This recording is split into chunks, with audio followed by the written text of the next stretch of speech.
But first I have a disclaimer. Once you give a microphone to a teacher, you know you're going to do what?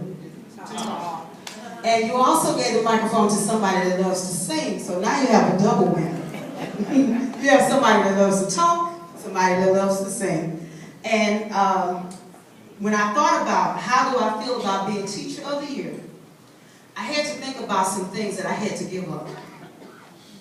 I had to save my stilettos for the weekend. I have to do frequent breath checks now because people ask me the question. See, make sure everything is fresh and clean. I have books on my bed, under my bed, around my bed, on the side of my bed, on top of me. Before I go to sleep, I'm reading something so I can know how to do it and be more effective as an instructor. I also had to give up wearing my Daisy Dukes, believe it or not. And my pet peeve is I'm now being called Toy, Teacher of the Year. I don't quite know how I feel about being toy, but I'll accept it. But on the serious side, I must admit that this is a very humbling experience. I really do appreciate this opportunity to be recognized for doing something that I love and truly love. And this is an honor, and it demonstrates that there's a lot of fantastic things that are going on in Ferguson-Florissant. We're working hard to do an outstanding job with E3, sorry, Dr. McCoy. Excellence, equity, every day. Those of you all that know, that's the thing for Ferguson-Florissant. I was just joking with him with the ET. I'm standing on the shoulders of many people in here who helped teach me and mentor me along the way. I started off with working in the city. When I first came to interview in Ferguson-Florissant, Joanne Clay was the person that interviewed me. And I interviewed with a couple of other principals in the district, and one principal said, she's not a teacher, she's not a good teacher. Kind of hurt my feelings, but Joanne Clay said, I'm taking her. So I interviewed with her again at the school. She loved me. She mentored me. She saw a diamond in the rough. So there's a lot of people that come along in your way, and they pull you up, and they shine you and polish you. And she saw something in me, and she inspired me to be a reading teacher. And then from there, she said, Ms. Howard, you got a lot of leadership skills. Why don't you go to school to be an administrator?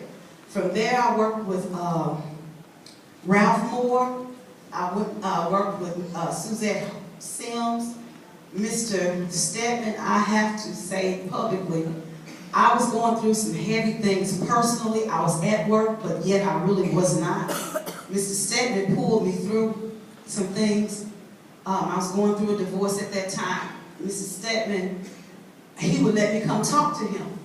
And you know, sometimes you need a release. So I appreciate you for that. You carried me through it. There was many times I felt like giving up, and Mr. Stedman just kept encouraging me. So I thank you for that. I really do appreciate that. Now my new administrator, Mrs. Robin Witherspoon, if you notice, I'm using my hands. I'm pulling from her. She talks with her hands all the time, and I find myself at home and even at church and other places, and I'm using my hands. And they're saying, Vanessa, what's wrong with you? I said, you just don't understand. Ms. Witherspoon has been mentoring me. She's been helping me grow as a professional. She's been pushing me, priming me, pushing me in ways and encouraging me, giving me more duties, and challenging me, and it's helping me grow as a professional, and I really do appreciate you for that, Ms. Witherspoon. I thank you for that. I attended the Teacher of the Year clinic last weekend, and they had told us that we should come up with a slogan. So if I can have a drum roll. My slogan is, relationships are like fences. They keep you together. And the reason that I picked that is because relationship is so crucial. It's crucial for the teachers. It's crucial for the students. If they don't believe you like them, they will not allow you to teach them. So I have to build that relationship and that rapport with them. The staff members, sometimes we are in an isolated schoolhouse. We're stuck in our classroom all the time, and the only people we really talk to is our students. So sometimes we don't get a chance to share. So we got to build that relationship too, because from talking to our peers, we grow. And we learn to become more effective. And if one person grows, that's not good. But if we all grow together, we can do it. And one thing I'm taking from Ms. Witherspoon, she has, our school is a school of peace and love. And with that, if we build a school that's have peace and love, the kids will come in and they will believe in themselves because we love them. If we bring a safe environment for them, then they are encouraged to be risk takers. They'll start to develop problem-solving skills, and they'll grow in their charge in life. Now, the main reason I'm doing it now, because I'm almost 50. I'll be 50 next year. And I was thinking, this kid might be taking care of me next year. This kid might be my doctor in the future. So I got to teach them. I got to give them everything I have. My first kindergarten class is graduating from college this year. So that's an accomplishment for me. And I have several students that keep up with me all the time. They catch me on Facebook, or they'll see me at church, or they'll see me in the air. They always go, they know where I am. Sometimes they'll even call me at the school. So one thing that my pastor taught us, he said that you are only as liked as the people greet you. So when I hear that, Miss Howard, I said, oh, liked. I'm doing something right. Miss Howard, before I get out the car, can I help you? You know, so I know I'm doing my job effectively without, sometimes we're in a thankless profession. We do so much for so many. We have so many ideas. We're social workers, we're psychologists, we shoe tires, we're tooth pullers, we're doing all kinds of things that's not even in our job description. And sometimes we're underrated.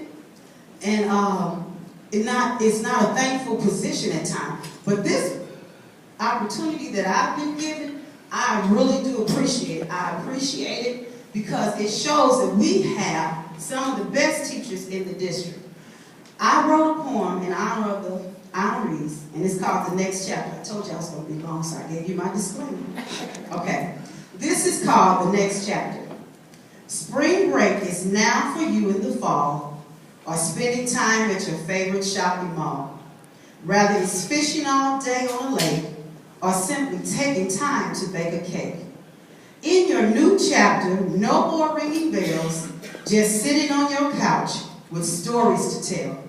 Think of us dearly as time goes by, as you make new memories, as you're flying high. Enjoy your new chapter, and each new day, your time has come, so have it your way. So in my closing, I'm not going to get to the rest of the chapters. I'm going to do a retiree check.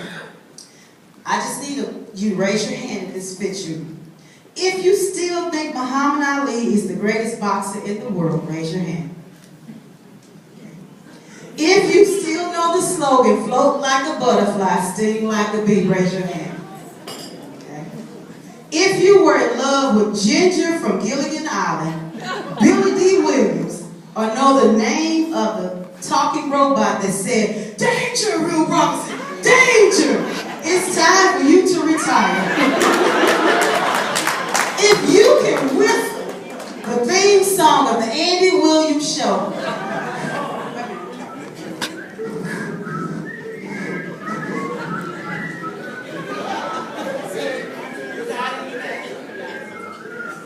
time for you to retire.